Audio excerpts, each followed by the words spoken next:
Yan, kain ng malutong na balat ng lechon. Kaya, turo mo ni Jason sa yung malutong na lechon.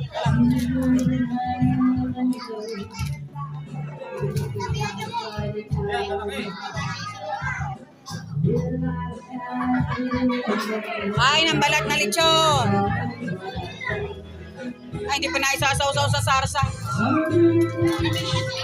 Andrew, kain balat lechon malutong. Bigyan mo malutong si Andrew. Malutong. Yung crunchy, crunchy.